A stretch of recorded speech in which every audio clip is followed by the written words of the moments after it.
Bonjour à tous, je vous fais aujourd'hui cette vidéo parce qu'il faut absolument que je vous parle de la menace qui plane sur toutes les petites entreprises comme la mienne.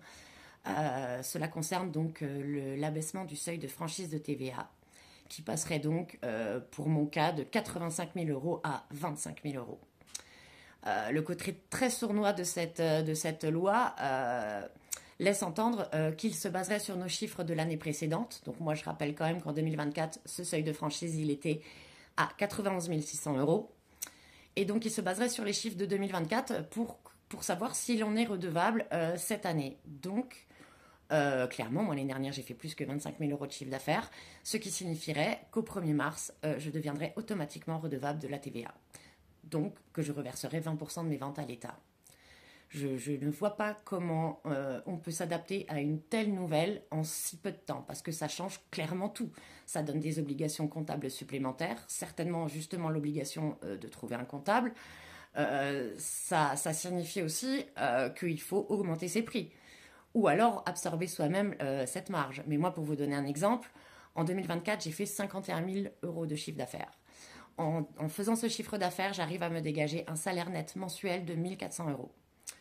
Si je ne change pas mes prix, qu'on garde le même schéma, je perdrai en moyenne 400 euros par mois. C'est-à-dire que je passerai à 1 000 euros, voire même moins de salaire mensuel pour le même travail, pour la même quantité de travail. Travailler plus pour gagner moins, ça c'est une belle devise. Donc vous comprendrez bien que c'est juste impossible. Mais si j'augmente mes prix, ça veut dire qu'un savon à 6,50, il passe à 7,80. Qu'un savon à 7,50, il passe à 9 euros. Donc clairement, vous êtes les premiers concernés par ce type de réforme, parce que la TVA, c'est le consommateur final qui la paye. Je ne vois pas comment faire avaler une telle pilule. Je veux dire, au bout d'un moment, c'est pas possible. Je ne vois pas comment je pourrais continuer dans un tel cas de figure.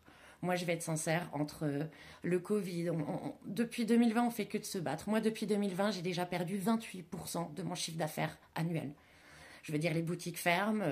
Après, si on parle de bénéfices, moi, je fais déjà que rogner sur ma marge entre les augmentations des matières premières, des charges.